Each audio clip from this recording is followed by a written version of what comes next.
Exam focus চ্যানেলে তোমাদের স্বাগত। আজ তোমাদের ফান্ডামেন্টাল রাইটসের চতুর্থ অংশ, অর্থাৎ এর আগে এই নিয়ে 3টি অংশ দিয়েছি, যেখানে 93টা প্রশ্ন নিয়ে আলোচনা হয়েছে। আর 94তম প্রশ্ন থেকে এই অধ্যায়ের সমস্ত প্রশ্ন শেষ করব। 94তম প্রশ্ন তোমরা স্ক্রিনে দেখতে পাচ্ছ। Which of the following are envisaged as being part of the right against exploitation in the constitution of India? অর্থাৎ নিম্নলিখিত কোনটি সংবিধানে শোষণের বিরুদ্ধে অধিকার হিসাবে উল্লেখিত হয়েছে? 4টি স্টেটমেন্ট আছে, দেখতে পাচ্ছ। এর মধ্যে সঠিক হচ্ছে 1 এবং 4। দেখো উত্তর দেওয়া আছে, এবার ব্যাখ্যাটা করে দিই। প্রথম স্টেটমেন্টেই বলা আছে prohibition of traffic in human beings and force labour, অর্থাৎ মানব পাচার এবং বলপূর্বক শ্রম নিষিদ্ধ করা হয়েছে সংবিধানের 23 নং ধারা অনুযায়ী। এবং 4 নম্বরে বলা হয়েছে prohibition of employment of children in factories and mines, এবং এখানেতে বলা হয়েছে ফ্যাক্টরি এবং মাইনেতে 14 বছরের নিচে শিশুদের কাজ করা নিষিদ্ধ করা হয়েছে। এটা কত নম্বর ধারায় করা হয়েছে? এটা 24 নম্বর ধারায় করা হয়েছে। এরপরে দেখতে পাচ্ছ একটা লিস্ট ম্যাচ করতে দিয়েছে, লিস্ট 1 লিস্ট 2, আর্টিকেল আর আর্টিকেলের কন্টেন্ট। সেটা দেখো, এখানে যেটা দেওয়া আছে সেটা একদম উত্তরে দেখো 95 এ হবে, অর্থাৎ A1 B2 C3 D4। দেখো আর্টিকেল 14 কী আছে? The state shall not deny to person equality before the law or equal protection of laws within territory of India. অর্থাৎ সংবিধানের 14 নম্বর ধারায় বলা হয়েছে রাষ্ট্র আইনের চোখে সকলকেই সমানাধিকার দেবে এবং সমস্ত ব্যক্তি আইনের দ্বারা সমানভাবে রক্ষিত হবে। বলে দিই, এর আর্টিকেল 14 দুটি পার্ট আছে, যেটা আইনের চোখে সমতার ধারণা, এটা নেওয়া হয়েছে গ্রেট ব্রিটেনের সংবিধান থেকে, এবং ইকুয়াল প্রোটেকশন অফ লস বা আইনের দ্বারা সমভাবে সংরক্ষিত হওয়ার অধিকার, এটা নেওয়া হয়েছে মার্কিন যুক্তরাষ্ট্রের সংবিধান থেকে। আর্টিকেল 15 কি বলা হয়েছে? The state shall not discriminate against any citizen on grounds only of religion, race, caste, sex, place, birth or any of them। অর্থাৎ রাষ্ট্র কেবলমাত্র ধর্ম, জাতি, বর্ণ, লিঙ্গ, জন্মস্থান বা এর মধ্যে কোনোটির ভিত্তিতে কোনো নাগরিকের সাথেই বৈষম্যমূলক আচরণ করবে না। এখানে এই স্টেটমেন্টে অনলি কথাটা দেওয়া নেই, অনলি অফের অনলিটা দেওয়া নেই, তবুও বলে রেখে এই অনলি কথাটা কিন্তু ভীষণ তাৎপর্যপূর্ণ। কিভাবে তাৎপর্যপূর্ণ? না, এই জিনিসগুলো অর্থাৎ ধর্ম, জাতি, বর্ণ, লিঙ্গ, জন্মস্থান, এইগুলো ছাড়া অন্যান্য ক্ষেত্রে কিন্তু রাষ্ট্র কোনো বিশেষ শ্রেণীকে সুযোগ সুবিধা দিতে পারে, যেরকম সংবিধানের 15(2) নম্বর আর্টিকেলে স্বীকৃত হচ্ছে রাষ্ট্র নারী এবং শিশুদের জন্য বিশেষ ব্যবস্থা গ্রহণ করতে পারে। এরপর article 16, there shall be equality of opportunity in matters relating employment or appointment to office under the state. অর্থাৎ একদম সহজ ভাষায় বলতে গেলে এই আর্টিকেলে বলা হয়েছে সরকারি চাকুরির ক্ষেত্রে সমান অধিকার, অর্থাৎ সরকারি চাকুরির ক্ষেত্রে সকলেই সমানভাবে অধিকার পাবে এবং যোগ্যতার ভিত্তিতে সরকারি চাকুরিতে নিযুক্ত হবে। এবং স্বাধীনতার পর থেকে আজ পর্যন্ত আমরা সেটাই দেখে এসেছি। বিশেষ করে আমরা যা আমাদের দৃষ্টি আকর্ষণীয় হয়েছে সেটা হচ্ছে ইউপিএসসি, ইউনিয়ন পাবলিক সার্ভিস কমিশনে। এরপর আর্টিকেল 17 কি আছে? Untouchability is abolished and in practice in any form is forbidden. অর্থাৎ এই ধারা অনুযায়ী এখানেতে অস্পৃশ্যতাকে নিষিদ্ধ করা হয়েছে এবং বলা হয়েছে যে কোনো রকমের অস্পৃশ্যতামূলক আচরণ আইনত দণ্ডনীয় অপরাধ। এটা অস্পৃশ্যতা অপরাধ আইন 1955 সালে পরিণত হয়েছিল, মনে রাখবে সালটা। এরপর question 96, according to the national human rights commission NHRC act 1993, who amongst the following can be it's chairman. অর্থাৎ জাতীয় মানবাধিকার কমিশন আইন 1993 অনুযায়ী মানবাধিকার কমিশনের চেয়ারম্যান কে হতে পারে? এটা জেনে রাখো, এটা শুধুমাত্র only a retired chief justice of India হতে পারে, অর্থাৎ কেবলমাত্র সুপ্রিম কোর্টের অবসরপ্রাপ্ত প্রধান বিচারপতিই হতে পারেন। এখন বর্তমানে 24 জুন 2020 সাল অনুযায়ী বর্তমানে চেয়ারম্যান আছেন HL Dattu.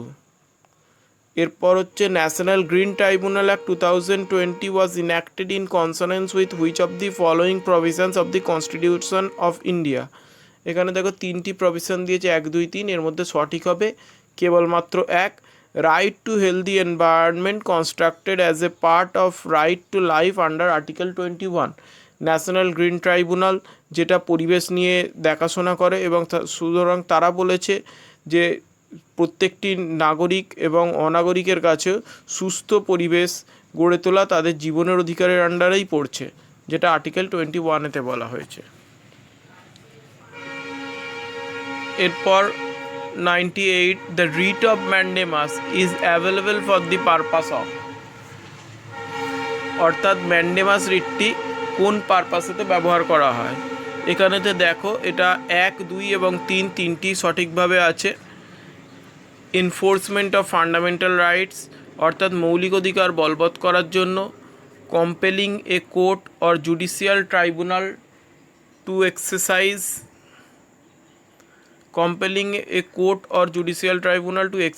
its jurisdiction when it has refused to exercise it, অর্থাৎ কোনো আদালত বা কোনো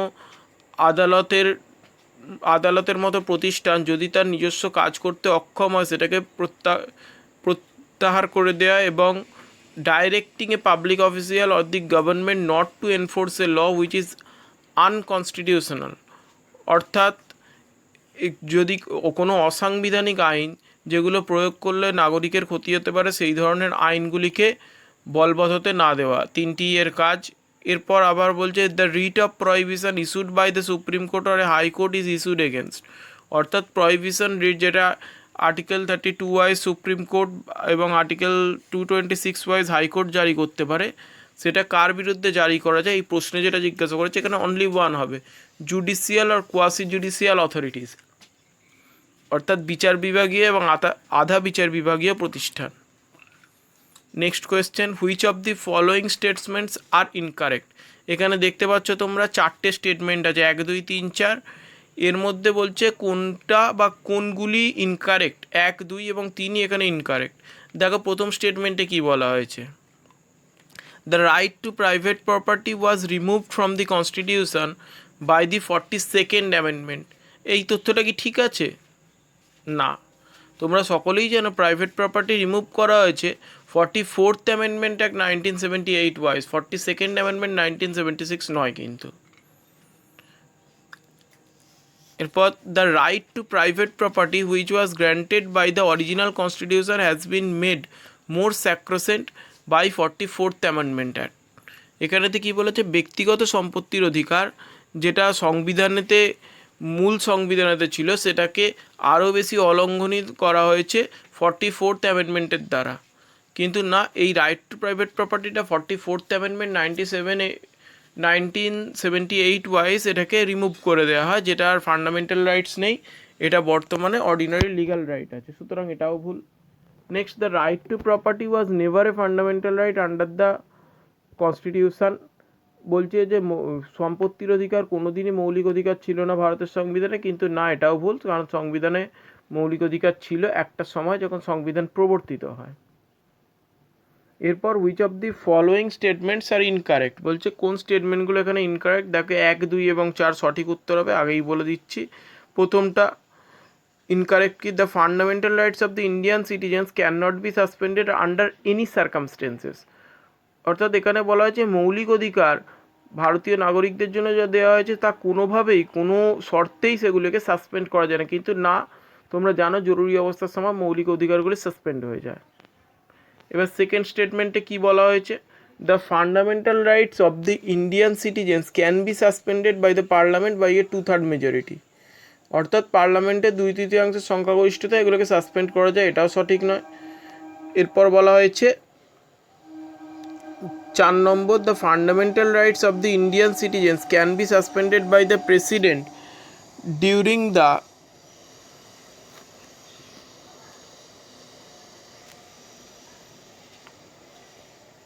national emergency as well as during the emergency arising due to breakdown of constitutional machinery in a state, অর্থাৎ ভারতীয় নাগরিকদের মৌলিক অধিকারগুলি সাসপেন্ড হয় রাষ্ট্রপতির দ্বারা জাতীয় জরুরি অবস্থা এবং যে জরুরি অবস্থায় কোনো রাজ্যের শাসনতান্ত্রিক ব্যবস্থা ভেঙে পড়ে সেই জরুরি অবস্থায়।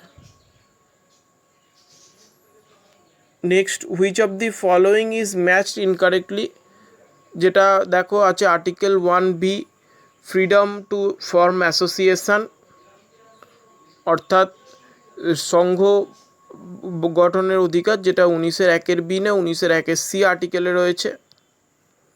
এরপর which of the following are the points of criticism against the fundamental rights, অর্থাৎ মৌলিক অধিকারের বিরুদ্ধে মূল সমালোচনাটি কি, এখানেতে কি 1, 3 এবং 4 এই তিনটি হচ্ছে মৌলিক অধিকারের বিরুদ্ধে প্রধান তিনটি সমালোচনা যেগুলো হয়ে থাকে।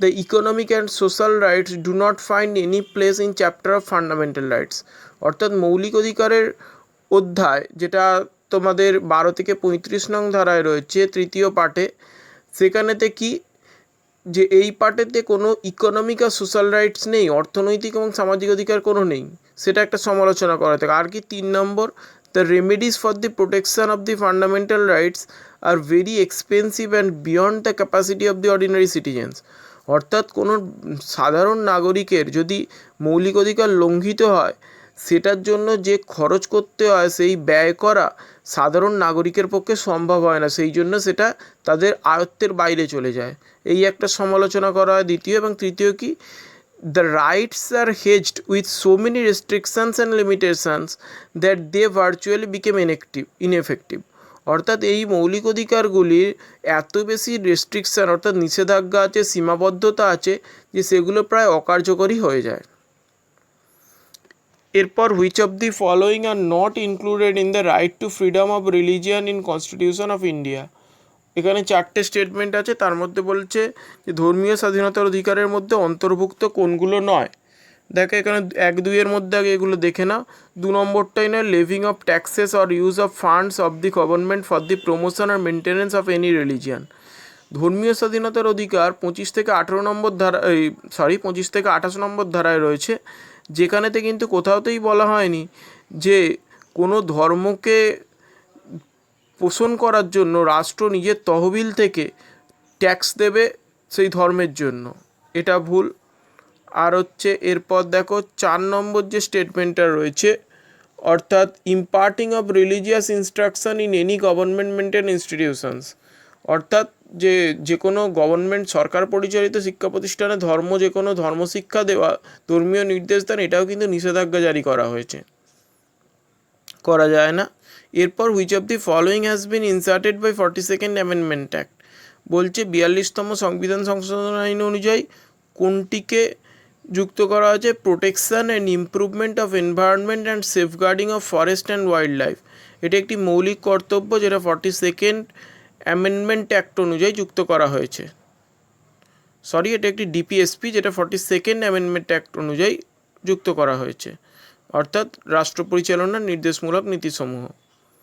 Which of the following statements regarding the article 22 of the constitution of India are correct, অর্থাৎ 22 নম্বর ধারা অনুযায়ী কোন তথ্যগুলি সঠিক। দেখো, the fundamental right conferred by 1, 2, 4 এখানে সঠিক। দেখো 1 নম্বরে কি বলা হয়েছে, the fundamental right conferred by this article protects persons against arrest and detention in certain cases, অর্থাৎ কিছু নির্দিষ্ট মামলার ক্ষেত্রে কোনো নাগরিকদের মৌলিক অধিকার অনুযায়ী তাদের কি মৌলিক অধিকার আছে না, কোনো ক্ষেত্রে অ্যারেস্ট হওয়ার, অর্থাৎ বিনা কারণে যাতে তারা অভিযুক্ত হয় এবং বন্দি করা হয় তাদেরকে, সেটা থেকে বাঁচার তাদের অধিকার রয়েছে। আর কি 2 নম্বরে কী বলা আছে, the fundamental right is guaranteed to both citizens and non citizen, article 22তে যারা সিটিজেন এবং নন সিটিজেন অর্থাৎ নাগরিক এবং অনাগরিক উভয়ই এটা ভোগ করতে পারেন। আর কি 4 নম্বরে, the rights guaranteed under this article are not applicable to enemy aliens, এগুলো দেওয়া হয়েছে এই রাইটগুলো এলিয়েনের ক্ষেত্রে অর্থাৎ বিদেশিদের ক্ষেত্রে, কিন্তু শত্রু দেশের বিদেশি যারা সেই সমস্ত বিদেশিরা এই অধিকারটি ভোগ করতে পারবেন না। এরপর which of the following R constitutional rights, অর্থাৎ সাংবিধানিক অধিকার কোনগুলি। দেখো সাংবিধানিক অধিকার 1, 2, 3 তিনটি রাইট টু প্রপার্টি সম্পত্তির অধিকার সংবিধানে বলা হয়েছে। Freedom of trade, commerce and intercourse এর অধিকারও রয়েছে সংবিধানে। রাইট টু ভোট, ভোটদানের অধিকার, এটা একটা কনস্টিটিউশনাল রাইট, যেটা আর্টিকেল 326 রয়েছে। এরপর which of the following is not a feature of fundamental rights, বলছে এর মধ্যে কোনটি মৌলিক অধিকারের বৈশিষ্ট্য নয়। This are in the nature of positive obligations upon the state, অর্থাৎ এই মৌলিক অধিকারগুলি রাষ্ট্রের ওপর নিষেধাজ্ঞা আরোপ করে বা রাষ্ট্রের ক্ষমতা সংকুচিত করে, এটা কিন্তু একেবারেই ঠিক নয়। এরপর state for the purpose of fundamental rights includes, অর্থাৎ ফান্ডামেন্টাল রাইটসের ক্ষেত্রে স্টেটের যে ডেফিনেশন দেওয়া হয়েছে আর্টিকেল 12, তার মধ্যে কি কি অন্তর্ভুক্ত আছে এখানে অল অফ দি অ্যাবাভ হবে। সেখানে রাষ্ট্র বলতে বোঝানো হয়েছে government and parliament of India, ভারত সরকার এবং ভারতের পার্লামেন্ট বা সংসদ। Government and legislature of state, ভারত সরকার এবং রাজ্যের আইনসভা। অল লোকাল অথরিটিস, যে কোনো স্থানীয় কর্তৃপক্ষ, সে পঞ্চায়েত হোক, পৌর নিগম হোক, যা কিছুই হোক না কেন। এরপর একটা অ্যাসারশন রিজন আছে, the right to property in the constitution of India cease to be a fundamental right but it continues to exist as a constitutional right. অর্থাৎ অ্যাসারশন বিবৃতি দিয়েছে যে সম্পত্তির অধিকার, যেটা সংবিধানের মৌলিক অধিকার ছিল কিন্তু সেটা মৌলিক অধিকার বর্তমানে আর নেই, কিন্তু সেটি একটি সাংবিধানিক রাইট, একদম ঠিক। 44th Amendment deleted Article 19F and 31 from Part 3 and added a new Article 300A in Part 12, অর্থাৎ 44তম সংবিধান সংশোধনী আইন অনুযায়ী আর্টিকেল 19F এবং আর্টিকেল 31 পার্ট 3তে যেখানে মৌলিক অধিকার হিসেবে সম্পত্তির অধিকার ছিল সেটিকে ডিলিট করে দেয় এবং 300A ধারায় বর্তমানে এটি রয়েছে। একদম ঠিক, দেখো প্রথমেরটাই দুটোই কারেক্ট এবং R is the correct explanation of A. এরপর which article of the constitution deals with martial law, martial law নিয়ে কোথায় বলা হয়েছে, কোন আর্টিকেলে, article 34। Next, which of the following is not matched correctly, অর্থাৎ এর মধ্যে কোনটি কারেক্টলি ম্যাচ করা হয়নি। রিট আর অ্যাভেলেবেল এগেনস্ট, যেটা হচ্ছে statutory quasi judicial tribunal and not the courts, এটা ভুল আছে। What are the essential of writ of mandamus, অর্থাৎ ম্যান্ডেমাস রিটের গুরুত্বপূর্ণ জিনিস কোনটি, যেটা হচ্ছে অল অফ দিস হবে এখানে 1, 2, 3, 4। ম্যান্ডেমাস মানে হচ্ছে উই কমান্ড, এখানে তো উচ্চতর আদালত নিম্নতর আদালতকে আদেশ করে। It should relate two a public duty, অবশ্যই সেটাকে পাবলিক ডিউটি হতে হবে। It should be ordered against a public officer, কোনো পাবলিক অফিসারের বিরুদ্ধে এটাকে আদেশটাকে গৃহীত করতে হবে, প্রাইভেট কারোর ওপর হয় না। The duty must have been requested, এবং এর কর্তব্যটা অবশ্যই অনুরোধের খাতিরে বলতে হবে। The shed duty must have not been performed, এবং এই ডিউটিটা যেটা বলা হয়েছে সেটা যদি সে না পালন করে। Next, which of the following is correctly match, article 31B, যেখানে ভ্যালিডেটিং সার্টেন অ্যাক্টস, অর্থাৎ কিছু আইনকে বৈধতা দেওয়া হয়েছে। এরপর which of the following is a significance of the fundamental rights, অর্থাৎ মৌলিক অধিকারের সিগনিফিকেন্স কি, যেটা হচ্ছে বি, দেখো they serve as bulwark of individual liberty, সেটি ব্যক্তিগত স্বাধীনতার প্রাকার হিসেবে কাজ করে মৌলিক অধিকার।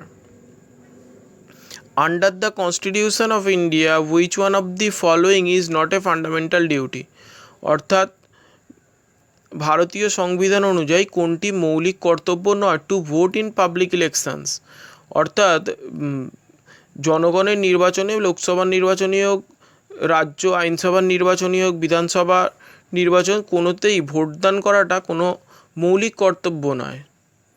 এটা কারণ ভোটদান আগেই বলা হচ্ছে কনস্টিটিউশনাল রাইট।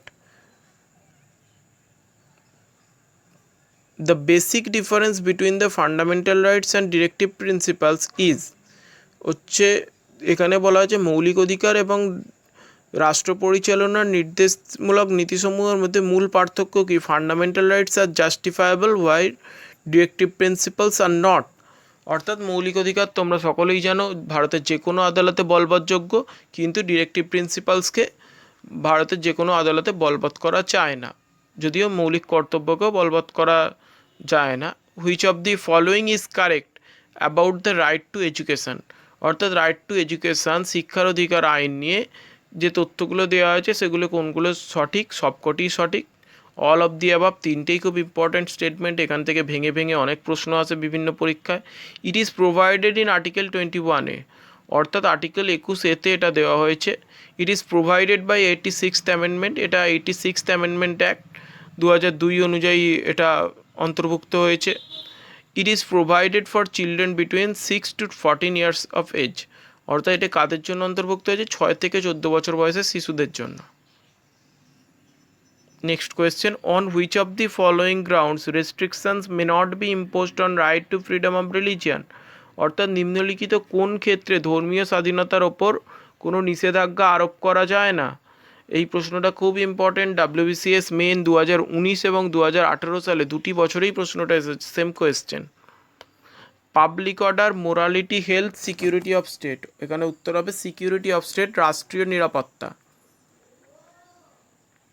এরপর the right to property was deleted from the list of fundamental rights by the 42nd amendment act. It is made a legal right under Article 300A in Part 12 of the Constitution. অর্থাৎ এখানে দুটি statement দেওয়া আছে, কোনটি ঠিক বলেছে? এখানে 2 নম্বরটি শুধু ঠিক, কেননা দেখো প্রথমেরটা বলেছে মৌলিক কর্তব্যকে 42nd amendment act wise delete করা হয়েছে, এটা কিন্তু ঠিক নয়। মৌলিক অধিকারের তালিকা থেকে সম্পত্তির অধিকারকে 44th অ্যামেন্ডমেন্ট অ্যাক্ট অনুযায়ী ডিলিট করা হয়েছে 1978।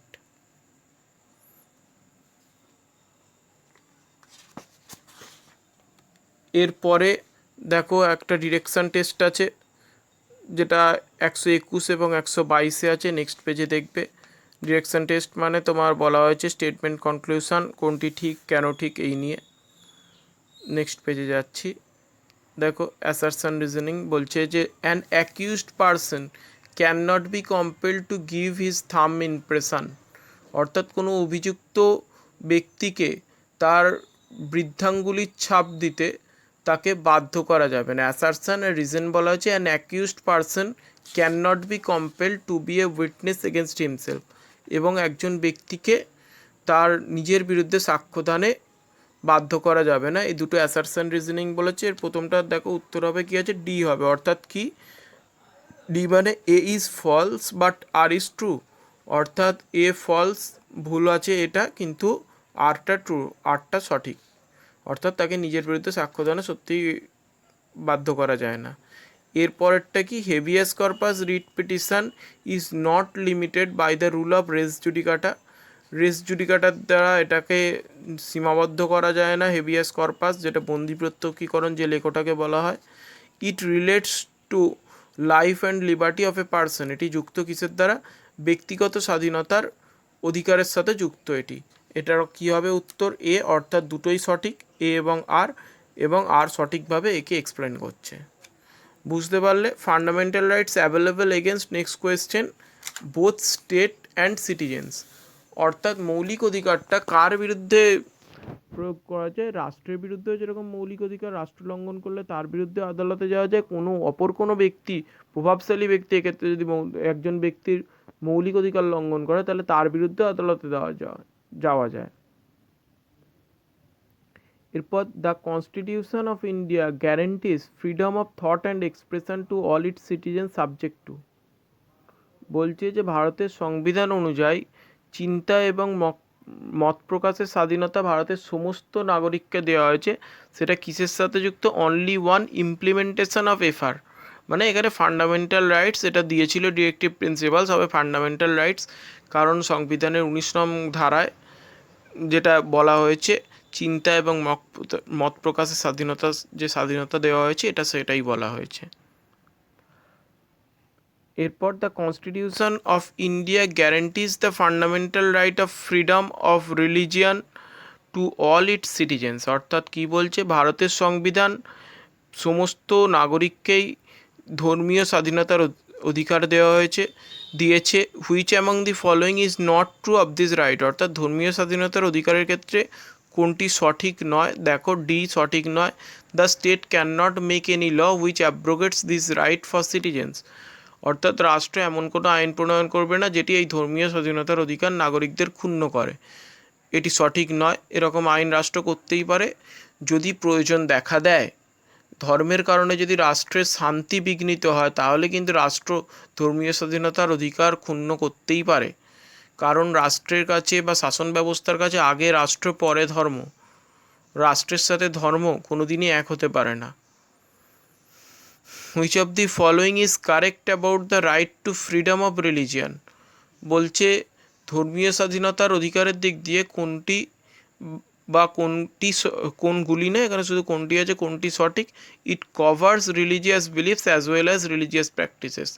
অর্থাৎ ধর্মীয় স্বাধীনতার অধিকার ধর্মীয় বিশ্বাস এবং ধর্মীয় আচার আচরণকে কভার করে। Which of the following is not correctly match? কোনটা ঠিক নেই? আর্টিকেল 29(1) সাব আর্টিকেলে বলা যায় right to receive aid from the state, অর্থাৎ রাষ্ট্র সাহায্য করবে এইসব ক্ষেত্রে। এটা সঠিক নয়, কারেক্টলি ম্যাচড নয়। Who said that fundamental rights are the conscience of the constitution? কে বলেছিলেন মৌলিক অধিকার হলো সংবিধানের বিবেক? এটি বলেছিলেন Granville Austin. Next, child labour prohibition and regulation act 1986 was legislated to implement the provision of article 24। কারণ এই আর্টিকেল 24তেই চাইল্ড লেবার নিষিদ্ধ করা হয়েছে রাইট এগেনস্ট এক্সপ্লয়টেশনের অধ্যায় যেটা রয়েছে, ক্ষেত্রে যেটা রয়েছে, তোমরা জানো। এরপর which of the following is not true about the preventive detention law in India? অর্থাৎ নিবারণমূলক আটক আইন সম্পর্কে যেটা সংবিধানের 22 নম্বর ধারায় বলা আছে সেটা সম্পর্কে কোনটি সঠিক নয়? কি বলা হয়েছে? Rights granted in article 22(1) and 2 are provided to the preventive detenus also. অর্থাৎ 22(1) এবং 22(2) নম্বর ধারায় যে অধিকার রয়েছে সেটা যাদেরকে বন্দি করা হয়েছে তাদের ক্ষেত্রে প্রযোজ্য, কিন্তু এটা সঠিক নয়। এরপর match the following list with list 1 and list 2। এখানেও বলা হয়েছে, এখানে লিস্ট কি করা হয়েছে না, এখানে লিস্ট করা হয়েছে 4টে রিট দেওয়া হয়েছে এবং সেই রিটের প্রভিশনগুলোকে কোড করা আছে। দেখো এর সঠিক উত্তর হবে ডি, অর্থাৎ কি? এ হবে 3, অর্থাৎ ম্যান্ডেমাস কি? It is issued by the court to a public official asking him to perform his official duties. Mandamus একটি ল্যাটিন ওয়ার্ড, আগেই বলেছি। ম্যান্ডেমাসের শব্দ হচ্ছে উইক কমান্ড। এর মাধ্যমে কি বলছে যে ঊর্ধ্বতর আদালত বা আদালত কোনো পাবলিক অফিসিয়ালকে বলে তার নিজের কর্তব্য পালন করার জন্য আদেশ দেয়। এরপর হচ্ছে বিয়েরটা কী হবে? প্রহিবিশন হবে তোমার 2, অর্থাৎ প্রহিবিশন মানে হচ্ছে তোমার কোনো কিছু নিষিদ্ধ করা। It is issued by a higher court to a lower court or tribunal to prevent the latter from exceeding its jurisdiction. অর্থাৎ উচ্চতর আদালত এক্ষেত্রে নিম্নতর আদালত বা কোনো ট্রাইব্যুনালকে বলছে তাদের অধিক্ষেত্র বা সীমানার বাইরে গিয়ে কাজ করতে না, অর্থাৎ নিষিদ্ধ করা হয়েছে এক্ষেত্রে তাদের সীমানার বাইরে গিয়ে কাজ করা।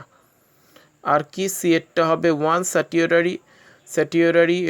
এটার শব্দ মানে হচ্ছে উৎপ্রেষণ। এখানে কি করা হয়? এখানে বলা হচ্ছে it is issued on the grounds of excess of jurisdiction or lack of jurisdiction or error of law. অর্থাৎ এটা সেই ক্ষেত্রেই করা হয় যেখানে তার কোনো সংস্থা বা কর্তৃপক্ষ তার নিজস্ব জুরিসডিকশান বা এলাকা ছাড়িয়ে যাচ্ছে, তাদের জুরিসডিকশানের অভাব রয়েছে এবং কোনো আইনের ভুল ব্যাখ্যা করছে, সেক্ষেত্রে স্যাটিউরারি বা উৎপ্রেষণ এটা করা হয়। এর মাধ্যমে স্যাটিউরারির মাধ্যমে উচ্চতর আদালতগুলি কেস নিজের হাতে তুলে নিতে পারে। আর কি? কুও ওয়ারেন্টো, এটাও একটা ল্যাটিন ওয়ার্ড যার মানে হচ্ছে, যার বাংলা অর্থ কোন অধিকারে। It is issued by the court to enquire into the legality of claim of a person to a public office. অর্থাৎ কোনো ব্যক্তি যদি অনধিকারে কোনো সরকারি অফিসে গিয়ে সেই পদের দাবিদার হয় তাহলে এই লেখ জারি করে সেই পদের বৈধতা বিচার করা হয়, এবং তিনি যদি অবৈধভাবে সেই পদের দাবি করে থাকেন তাহলে তাকে আইনানুগভাবে তার সেই দাবি প্রত্যাহার করা হয় এবং তার শাস্তি পর্যন্ত হতে পারে। ঠিক আছে, ফান্ডামেন্টাল রাইটস তোমাদের শেষ হলো। এর পরের দিন দেখতে পাচ্ছ ফান্ডামেন্টাল ডিউটিস নিয়ে আলোচনা করব। ফান্ডামেন্টাল রাইটসটা তোমরা আশা করি এই প্রশ্নগুলো থেকে অনেক কিছুই জানতে পারলে, অনেক কিছু বুঝতে পারলে। তোমাদের এর পরেও যদি কিছু আটকায় সেটা তোমরা বলো, তাহলে আমি তোমাদের সাহায্য করব। আর কিছু বুঝতে না পারলে সেটা বলো, অবশ্যই আমি আছি।